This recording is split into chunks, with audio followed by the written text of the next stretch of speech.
My name is Jay Lopez, and I'm the owner of Kleenex. Today, I'm going to be walking you through how we clean a kitchen exhaust system in a restaurant. The purpose of a kitchen exhaust system is to extract the fumes from a kitchen in a commercial setting. In order to remove grease, you have to understand grease. What holds the oil together is the fat. And once the first layer is up, it becomes a magnet and it attracts more and more and more. Everything is cleaned from top to bottom. You would start cleaning the fan first. We're using a high-end degreaser with a little potassium hydroxide and sodium hydroxide. Those two chemicals combined create miracles in destroying the fat and the grease. In our case, we time it somewhere between 10 to 15 minutes. Once we see that the grease starts to melt, at that point we know we need to apply hot water and remove it, because anything longer at that point is going to start to destroy the metal. Once the fan has been cleaned, the next step would be the duct. That's the part that connects the fan to the hood. This level is considered extreme. That was a fire waiting to happen. I would say this is about a year worth of grease. It all depends on the volume of cooking. If this is moderate cooking, this is about a year's worth of grease. That's a lot. The duct is cleaned in a few different steps. During this process, we use a tool made by Guardian. This tool is known as the Easy Magnetic Duct Scraper. It has magnets set into the tool and a razor blade on each side. Once it's clinched to the duct, it is manually moved forward and backwards until the grease is removed. This forward and backward method assures that the grease buildup will be removed from both sides. It'll go from the yellow color all the way into the black. When it's in the black level, that's an extreme level. That means that the system has not been properly maintained.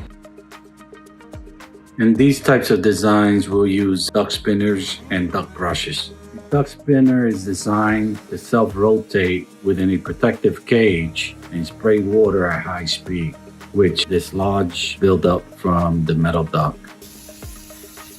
We use a combination of a foaming agent and a degreaser. The foam is used as a delivering agent and it allows the degreaser to stay in contact with the grease for a longer period. If foam was not used, the degreaser would drip off the grease. The next step would be the hood and the filters. See, the filters are your first line of defense. What the filters is doing is holding back heat and it's holding back most of that grease.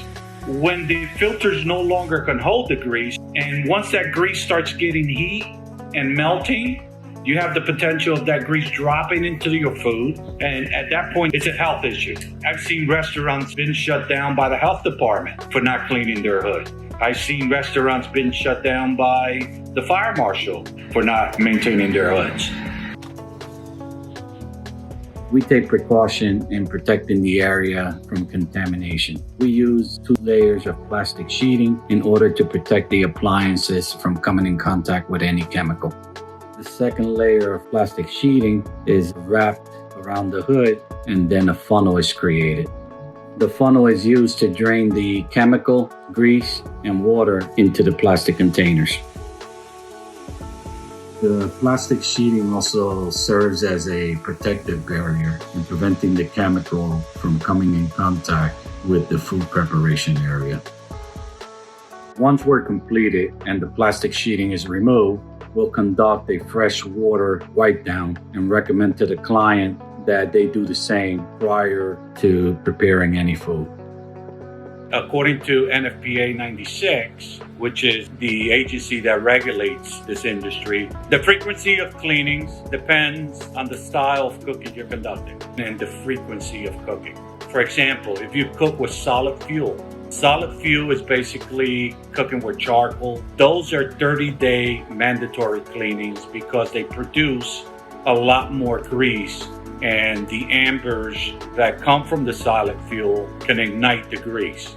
If you're an occasional cooking facility, those would be a year.